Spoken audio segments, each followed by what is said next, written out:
Hi friends, welcome back to study classes. तो प्यारे दोस्तों, आज आपके साथ डिस्कस करने वाले हैं यूजीसी नेट 2022 मैनेजमेंट के अंदर जो सवाल पूछे गए थे हमारे इंटरनेशनल बिजनेस के पोर्शन से, उनको आज आपके साथ डिस्कस करने वाले हैं। कुछ सवाल इंफॉर्मेशन टेक्नोलॉजी के भी पेपर में आते हैं, एक दो सवाल आते हैं, उनको भी इसी सेशन में टेकअप कर लेंगे। तो आइए फटाफट से हमारा जो आज का सेशन है, डिस्कशन है, उसको यहाँ पे स्टार्ट करते हैं। एंड प्यारे दोस्तों, आगे बढ़ने से पहले आपको ये भी बता देता हूं कि इस बार का मैनेजमेंट का पेपर मैं खुद भी देकर आया था, यानी कि ये सारे सवाल मैं खुद भी पेपर में फेस करके आया था। और यहाँ पे मेरा जो स्कोर रहा था वो 202 मार्क्स इन एग्रीगेट मैंने यहाँ पे स्कोर किया था। ये जो पेपर था, मेरा एक्सपीरियंस जो रहा इस पेपर के अंदर, मैं डेफिनेटली कह सकता हूं कि आपका पेपर जो था वो इजी बिल्कुल भी नहीं था। बहुत ट्विस्टेड पेपर था, बहुत घुमा फिरा के सवाल पूछे गए थे, ऑप्शंस काफी ज्यादा क्लोज यहाँ पे डाले गए थे, स्टूडेंट्स को पूरा पूरा कंफ्यूज यहाँ पे किया गया था। और जाहिर सी बात है, आपकी कट ऑफ्स भी ज्यादा तो नहीं गई थी।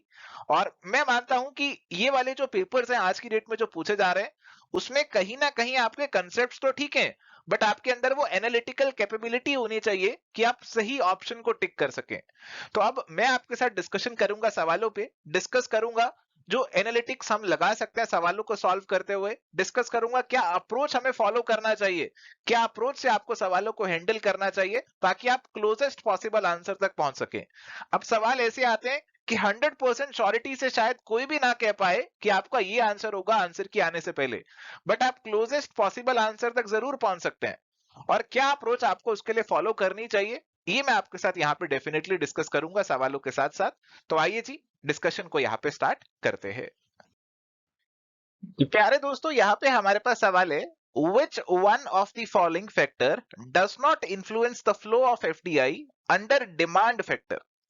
तो FDI फॉरेन डायरेक्ट इन्वेस्टमेंट की बात कर रहे हैं, और इसको इफेक्ट करने वाले जो हमारे फैक्टर्स है अलग अलग टाइप के हो सकते हैं। कुछ हमारे डिमांड फैक्टर हो सकते हैं, ऐसे ही कुछ हमारे सप्लाई फैक्टर भी हो सकते हैं, गवर्नमेंट फैक्टर भी इसके अंदर आ सकता है। तो अब आपको बताना इनमें से कौन सा डिमांड फैक्टर नहीं है। तो डिमांड की अगर हम बात कर रहे हैं तो बेसिकली हम यहाँ पे बात करने वाले कि कंज्यूमर्स की डिमांड जो है उसको फॉलो कर रही है एफडीआई, ऐसी कुछ हम बात यहाँ पे करने वाले। हम देख रहे हैं कि जहां पे डिमांड होगी, जहां पे सामान की डिमांड होगी, वहां पे जाके हम इन्वेस्टमेंट करना चाहेंगे। ऑप्शंस है कस्टमर एक्सेस, तो कस्टमर एक्सेस तो बिल्कुल कंज्यूमर वाला पार्ट, डिमांड वाला पार्ट ही हो गया। फॉलो राइवल्स, तो आपके राइवल्स जहां पे जा रहे हैं, जाहिर सी बात है कि आपके राइवल्स भी डिमांड को फॉलो करते हुए कहीं जा रहे होंगे। तो अगर आप भी उनको फॉलो कर रहे हैं तो कहीं ना कहीं आप डिमांड वाली साइड की ही बात कर रहे हैं, तो it is also a demand side factor. Resource availability, resource availability देखो, रिसोर्सेज आपको किस लिए चाहिए? रिसोर्सेज आपको चाहिए सामान बनाने के लिए, है ना। आप सामान को बनाएंगे तभी तो उसको बेचेंगे, आप इनपुट डालेंगे तभी तो आपका आउटपुट आएगा। इनपुट वाले जो फैक्टर है ये बेसिकली हमारे सप्लाई वाले फैक्टर होंगे। आउटपुट जो है आपको कस्टमर को बेचना है, तो ये हमारे कहीं ना कहीं डिमांड वाले फैक्टर होंगे। तो अब जो हमारे रिसोर्स अवेलेबिलिटी है, तो ये हमारा जुड़ा हुआ है इनपुट से। Resource is basically N input for us. तो रिसोर्स अवेलेबिलिटी हमारा सप्लाई साइड फैक्टर होगा, ना कि डिमांड साइड फैक्टर। आपके पास रिसोर्सेज है, आप रिसोर्सेज ढूंढ रहे हैं, सामान बनाने के लिए रिसोर्सेज चाहिए, सस्ते रिसोर्सेज मिल जाए, तो अगर आप वो चीज को तलाश कर रहे हो, उसके बेसिस पे एफडीआई कर रहे हो, then this is a supply side factor.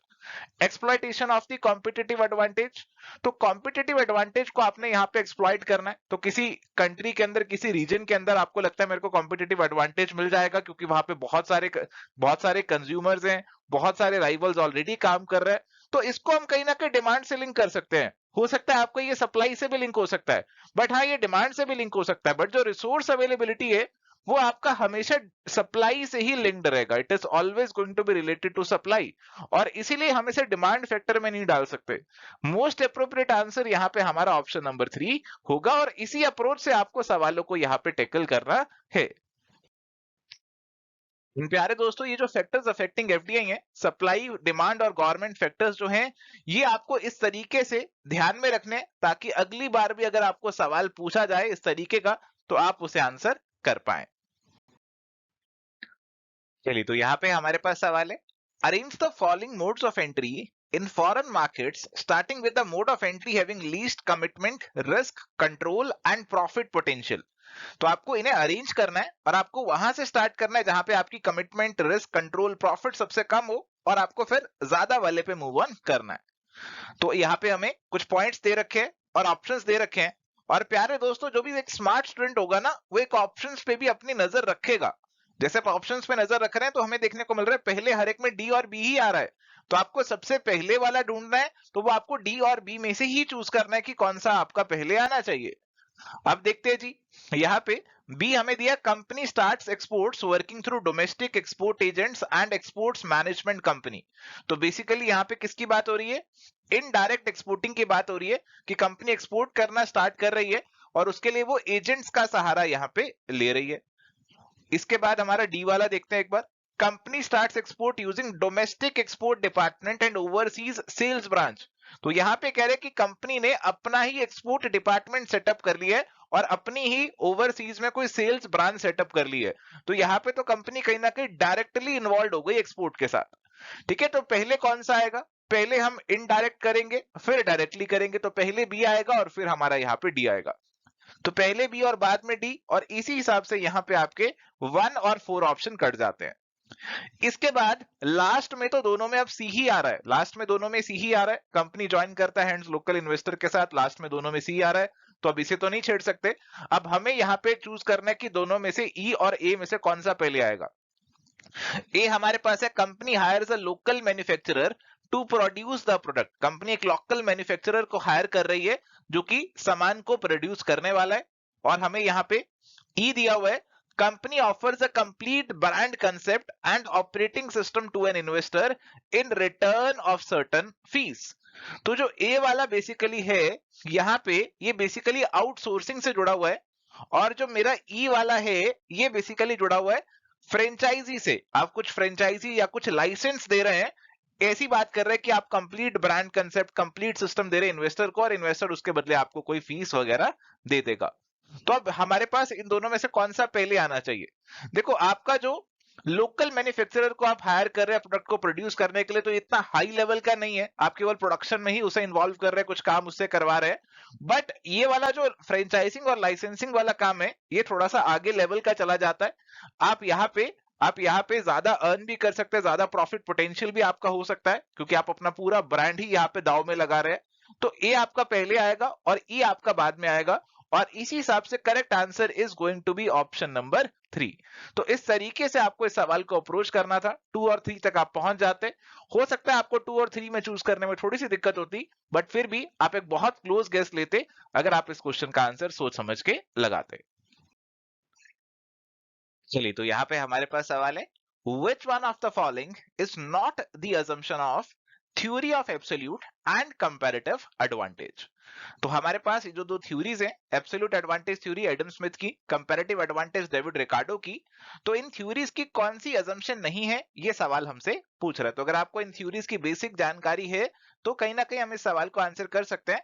And प्यारे दोस्तों, अजम्पशंस जो हैं सभी थ्योरीज की, सभी मॉडल्स की, चाहे आपके इंटरनेशनल बिजनेस के हैं, चाहे इकोनॉमिक्स के हैं, चाहे आपके अकाउंटिंग के हैं, चाहे आपके फाइनेंस के हैं, तो आपको सभी की अजम्पशंस ध्यान में रख के चलनी है, क्योंकि अजम्पशंस को लेकर काफी सवाल पेपर में आ जाते हैं।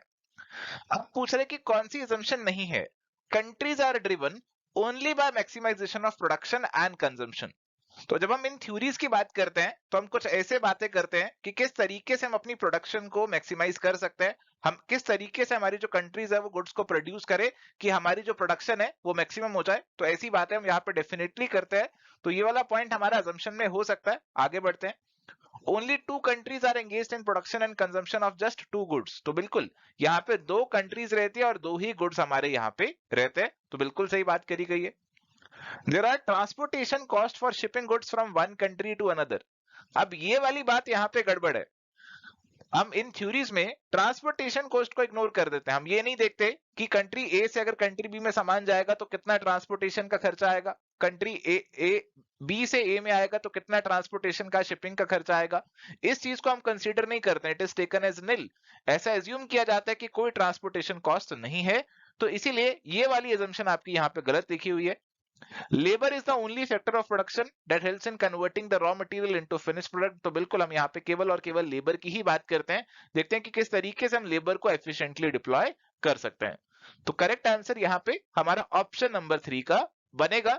तो आप देख सकते हैं कि आपको आज के समय में सवालों को आंसर करना है तो आपको ऑप्शंस को ध्यान में रखना है, ऑप्शंस को अच्छे से रीड करना है, और आइडेंटिफाई करना है कि कौन सी ऑप्शन में गड़बड़ की गई है। चलिए, तो यहाँ पे हमारे पास सवाल है, an approach of managing international operations in which nationality is downplayed and the firm actively searches on worldwide or regional basis for the best people to fill key positions is known as geocentric approach, ethnocentric approach and polycentric approach। आपको बताना है कि क्या answer यहाँ पे होने वाला है। ऑप्शंस पे नजर तो आपको साथ में रखनी ही पड़ेगी, तीनों तो आंसर नहीं हो सकते, या दो चूज करना है या एक चूज करना है। तो अब यहाँ पे ये तीन अप्रोचेस हैं प्यारे दोस्तों, और ये अप्रोचेस आपने पढ़ी हुई हैं तो आप इस सवाल को आंसर कर सकते हैं। ये अप्रोच के अंदर हो सकता है आपने ये वाली पर्टिकुलर लाइन ना पढ़ी हो जो कि सवाल में पूछी जा रही है, बट अगर आपको कंसेप्ट क्लैरिटी है कि ये अप्रोच कहती क्या है, तो फिर भी आप उस कंसेप्ट को यहाँ पे इनडायरेक्टली अप्लाई कर सकते हैं।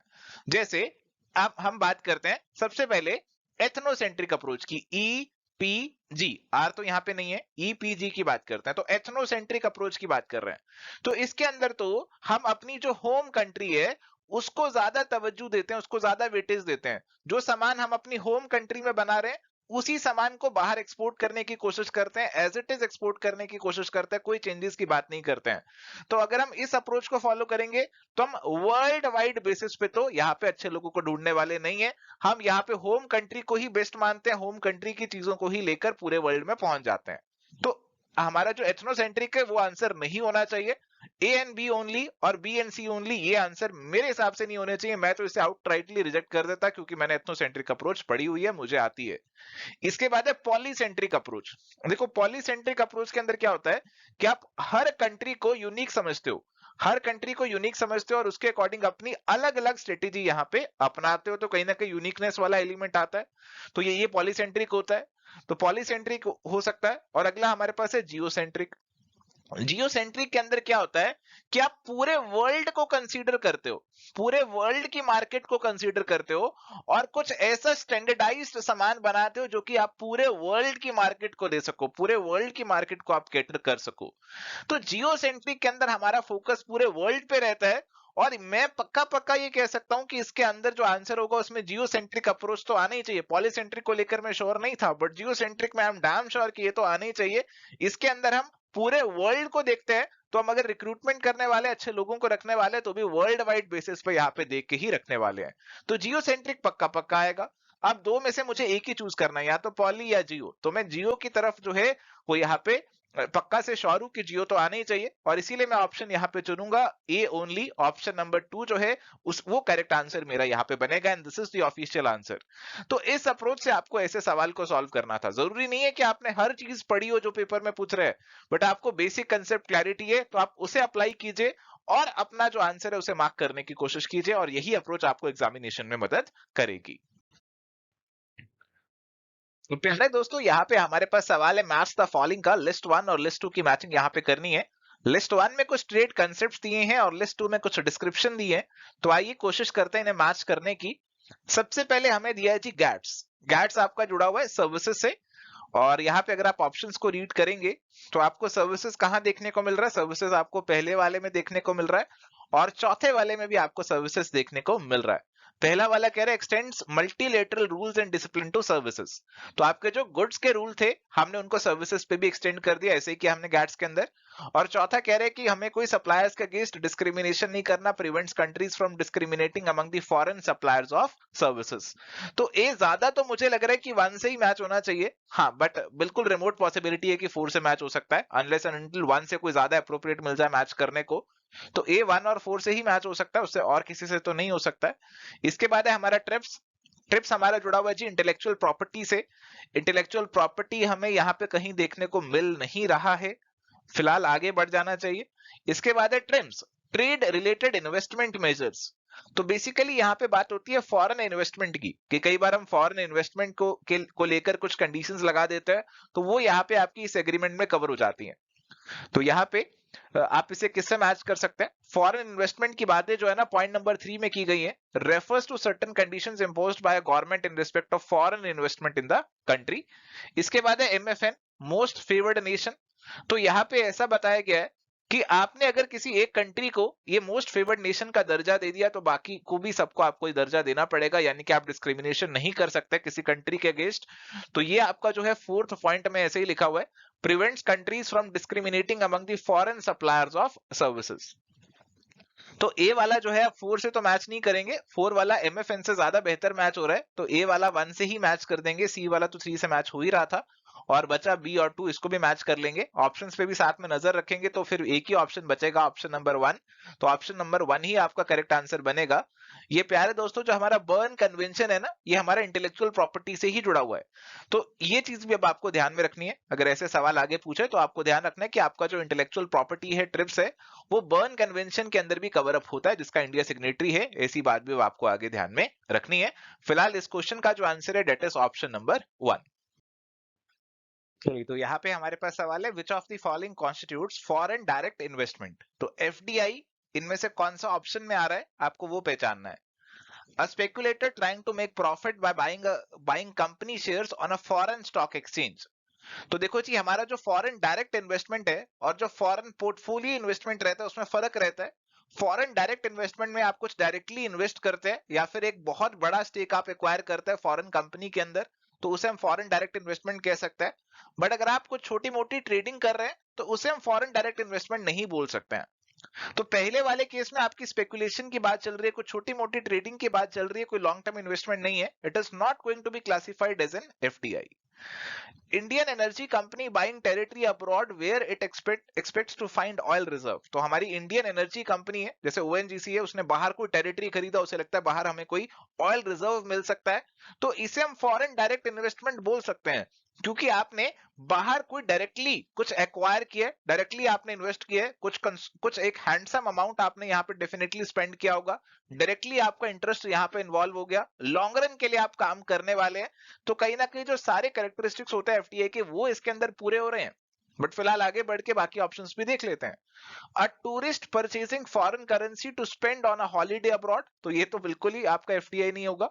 Company signing an agreement with a wholesaler to distribute its products in foreign markets, तो बेसिकली ये तो आप कुछ एक्सपोर्ट करना चाह रहे हैं, कुछ एक्सपोर्टिंग को लेकर आपने एक एजेंट अपॉइंट कर लिया है, होलसेलर अपॉइंट कर लिया है as a distributor of your products in foreign markets, तो ये भी एफडीआई तो नहीं है। तो केवल जो आपका सेकंड वाला पॉइंट है, जिसमें आप खुद डायरेक्टली इन्वेस्ट कर रहे हैं, डायरेक्टली बाहर कुछ खड़ा कर रहे हैं, स्टेक एक्वायर कर रहे हैं, अपनी टेरिटरी खरीद रहे हैं, तो इसे हम फॉरेन डायरेक्ट इन्वेस्टमेंट बोल सकते हैं। तो correct answer is definitely going to be option number 2। तो आपकी जो बेसिक अंडरस्टैंडिंग है और आपकी जो कुछ कुछ इंट्यूशन है, उसको आपको ऐसे सवालों में अप्लाई करना है और उससे आप इन सवालों के सही आंसर दे पाएंगे।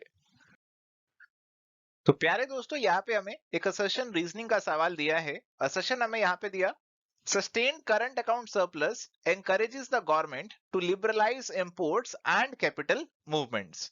तो अगर आपका करंट अकाउंट सरप्लस में है, करंट अकाउंट सरप्लस में जाने का क्या मतलब है, देखो आपके बीओपी के 2 अकाउंट होते हैं, एक होता है आपका करंट अकाउंट और एक आपका यहाँ पे होता है जी कैपिटल अकाउंट। तो करंट अकाउंट की अगर हम यहाँ पे बात कर रहे हैं तो करंट अकाउंट में आपका एक्सपोर्ट इंपोर्ट ऑफ गुड्स भी आ जाता है, सर्विसेज भी आ जाता है और आपके कुछ ट्रांसफर पेमेंट्स भी यहाँ पे आ जाते हैं, कुछ यूनिलेटरल ट्रांसफर्स भी आ जाते हैं, इन्वेस्टमेंट इनकम भी आ जाती है। तो ये सब चीजें हमारी करंट अकाउंट के अंदर आ जाती है। तो करंट अकाउंट सरप्लस अगर आपका हो रहा है तो कहा गया कि हमारी जो गवर्नमेंट है वो इंकरेज हो जाएगी कि वो और लिबरलाइज कर दे इंपोर्ट्स को, कैपिटल मूवमेंट्स को। करंट अकाउंट में सरप्लस है यानी कि हम डॉलर ज्यादा कमा रहे हैं और डॉलर बाहर खर्चा कम कर रहे हैं। तो हाँ, हम बाहर खर्चा कम कर रहे हैं तो हमारे पास मार्जिन है, गवर्नमेंट इंपोर्ट्स को लिबरलाइज कर सकती है, कैपिटल मूवमेंट्स को लिबरलाइज कर सकती है, हम बाहर इन्वेस्टमेंट्स भी और बढ़ा सकते हैं क्योंकि अब काफी कमाई तो हो ही रही है करंट अकाउंट में। Current account and balance of payment positions of a country can significantly influence its economic policies। तो बिल्कुल सही बात है कि आपका जो करंट अकाउंट का बैलेंस है और आपको जो बीओपी की पोजीशन है वो आपकी इकोनॉमिक पॉलिसी को इन्फ्लुएंस करती है। अगर आपका करंट अकाउंट डेफिसिट में चल रहा है तो कहीं ना कहीं हमें इंपोर्ट्स पर लगाम लगानी पड़ती है, इंपोर्ट्स को कम करना पड़ता है। अगर सरप्लस में है तो हम इंपोर्ट्स को लिबरलाइज कर सकते हैं। तो जैसे असर्शन और रीजन यहाँ पे आपने देखा, जैसे मैंने आपको समझाया, बिल्कुल दोनों सही बनती हैं और रीजन असर्शन को एक्सप्लेन भी कर रहा है। तो जैसे मैंने अभी आपको एक्सप्लेन किया कि गवर्नमेंट जो है इंपोर्ट्स को लिबरलाइज कर रही है और उसका रीजन भी कहीं ना कहीं आपका करंट अकाउंट और बैलेंस ऑफ पेमेंट पोजीशन से जुड़ा हुआ है, तो ये दोनों चीजें आपकी मैच भी कर रही हैं, एक दूसरे को एक्सप्लेन भी सही से कर रही हैं। तो इसीलिए यहाँ पे जो करेक्ट आंसर बनेगा that is going to be option number 1। तो इस तरीके से इस सवाल का आंसर आपको मार्क करना था option number 1 and this is the official answer for this question. चलिए, तो यहाँ पे हमारे पास सवाल है, data warehousing has various characteristics including focuses on modeling and analysis of data relating to a specific area. Data warehouse is an integration of data from various systems like CRM system, SCM system, etc. The time variant for a data warehouse has a historical perspective. For example, past 10 to 20 years. It is stored It is stored permanently. That is, data once stored cannot be updated. It is stored temporarily. That it is, data once stored can be updated. तो यहाँ पे आपको choose करना है आपका correct answer. तो आपको बताने कि डाटा वेयरहाउस के यहाँ पे कौन कौन से कैरेक्टरिस्टिक्स होने वाले हैं, उसके हिसाब से आपको अपना करेक्ट आंसर चूज करना है। देखो, सबसे पहले जो आपका ध्यान है वो डी और ई की तरफ जाना चाहिए। डी और ई की तरफ जाना चाहिए कि डी और ई में से दोनों में से एक ही आएगा, दोनों आपके आंसर में नहीं आ सकते हैं। तो ऑप्शन नंबर 1 जो है वो यहाँ पे आपका कभी सही आंसर नहीं बनेगा, ये तो आपको अभी ऑटोमेटिकली ही पता चल गया होगा, क्योंकि डी और ई में से आपको एक चूज करना है। और कौन सा चूज करना है ये भी देख लेते हैं। डाटा वेयरहाउस के अंदर आपका जो डाटा स्टोर होता है वो परमानेंटली स्टोर होता है। आपने डाटा एक बार यहाँ पे स्टोर कर दिया तो उसके बाद आप उसे यहाँ पे अपडेट नहीं कर सकते हैं। Data once stored can not be updated. तो यहाँ पे आपका जो डी वाला है वो सही है, डाटा जो है टेम्परेरीली स्टोर नहीं किया जाता, और इसीलिए ई वाला आपका गलत हो जाएगा। तो ई वाला गलत हो जाएगा, तो ऑप्शन नंबर जो 4 है वो भी हमारा यहाँ पे सही नहीं बनेगा।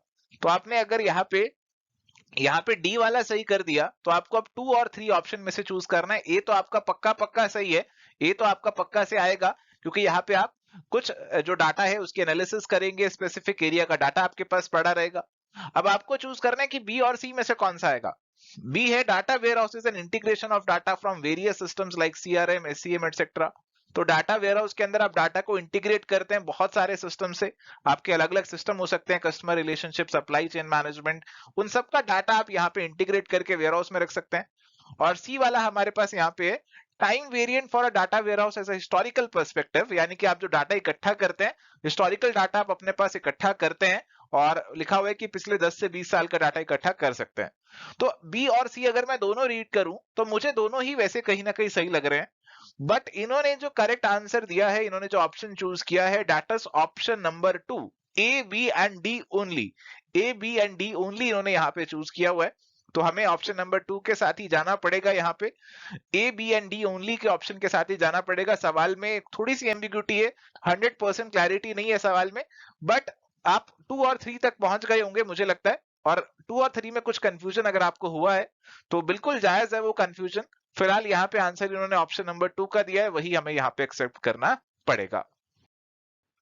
तो प्यारे दोस्तों, यहाँ पे आप देख सकते हैं की features of data warehouse.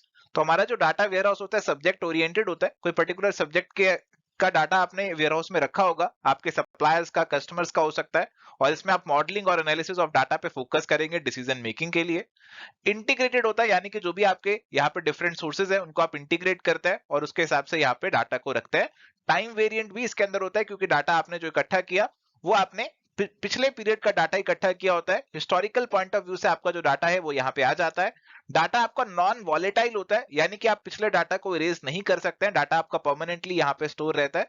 Operational database और डाटा वेयरहाउस में यही फर्क होता है कि ऑपरेशनल जो आपका डाटाबेस है उसमें तो आप रेगुलर अपडेशंस करते रहते हैं, बट जो डाटा वेयरहाउस है उसके अंदर आपका जो डाटा है वो परमानेंट बेसिस पे ही स्टोर रहता है, कोई अपडेशंस वगैरह उसके अंदर नॉर्मली नहीं आते हैं। चलिए, तो यहाँ पे हमारे पास सवाल है, the main processing functions of information system are given below, arrange them in the sequencing order. तो आपको इन्हें सीक्वेंसिंग ऑर्डर में यहाँ पे अरेंज करना है। Process transaction, maintain master file, process inquiry, process report, process interactive, सब पर एप्लीकेशन। सब पर तो नहीं होगा, ये हमारा सपोर्ट एप्लीकेशन होगा। अगर आप इस क्वेश्चन के सोर्स पे जाएंगे, जैसे मैंने क्वेश्चन को सर्च किया, मुझे इसका सोर्स मिला कहां से पिक किया हुआ है, और वहां से मुझे पता चला कि यहाँ पे कुछ स्पेलिंग मिस्टेक है, ये आपका सपोर्ट एप्लीकेशन है। और यहाँ पे ऊपर भी एक छोटी सी स्पेलिंग मिस्टेक है, यहाँ पे प्रोसेस रिपोर्ट नहीं आएगा, यहाँ पे आपका प्रोड्यूस रिपोर्ट आएगा। तो यहाँ पे आपको स्टेप्स को करेक्ट ऑर्डर में अरेंज करने को बोला गया है। और मेरे ख्याल से ये सवाल जो है ना, आपने एक जगह से उठाया, एग्जामिनर ने एक जगह से उठाया और उसके अकॉर्डिंग ऐसे ऐसे ऑप्शंस बना दिए कि स्टूडेंट सारे ही कंफ्यूज हो जाएं और अपने आंसर मार्क कर ही ना पाए, या फिर उनको तुक्का ही लगाना पड़े। अगर आप ऑप्शंस को देखो, कितने क्लोज क्लोज ऑप्शंस बना लिए, सभी में पहले ए आ रहा है और लास्ट में ई आ रहा है। आप सभी सोच सकते हैं कि भैया सबसे पहले ट्रांजैक्शन को प्रोसेस करेंगे, सबसे पहले आप यही सोचेंगे और सब में पहले यही आ रहा है। और लास्ट में आप कुछ और एप्लीकेशन करेंगे, आपका जो इंफॉर्मेशन है उसको कोई और एप्लीकेशन में आप इस्तेमाल करेंगे, तो लास्ट में सब में ई ही आ रहा है। अब ए और ई जो है, इन्हीं का ऑर्डर हम यहाँ पे कंफर्मेशन से कह सकते थे कि हाँ ए पहले आएगा और ई लास्ट में आएगा, बट सभी में ए पहले और ई लास्ट में आ रहा है, तो सवाल में बहुत ही कंफ्यूजन यहाँ पे डाल दिया है। अब इन्होंने जो करेक्ट ऑर्डर बताया है, ये बताया है ऑप्शन नंबर 4 का। तो इनके अकॉर्डिंग पहले ट्रांजेक्शन प्रोसेस होगा, आपकी जो मास्टर फाइल है, जो आपका मास्टर बना हुआ है, जो आपकी जिससे भी ट्रांजैक्शन जुड़ी होगी, वो जो उसकी जो मास्टर फाइल होगी वो मेंटेन की जाएगी उस ट्रांजैक्शन के अकॉर्डिंग। और इसके बाद आपको रिपोर्ट मिलेगी, आपकी कोई इंक्वायरी है तो उसे प्रोसेस किया जाएगा, और उसके बाद आपकी सप्लायर एप्लीकेशन कोई और है, सपोर्ट एप्लीकेशन कोई और है, तो उसको यहाँ पे उसमें यहाँ पे इसका इस्तेमाल कर लिया जाएगा, रिपोर्ट्स का, डाटा का, इंफॉर्मेशन का। तो इस तरीके से इन्होंने सीक्वेंस यहाँ पे बनाया हुआ है, और ऑप्शन नंबर 4 को ही हमें यहाँ पे एक्सेप्ट करना पड़ेगा। ऐसे सवालों में आपको जो एनटीए का आंसर है उसे ही एक्सेप्ट करना रहता है, और ऐसे सवाल हमेशा पेपर में रहते हैं, तो 100% पेपर कभी भी आपके कंट्रोल में नहीं रहने वाला है।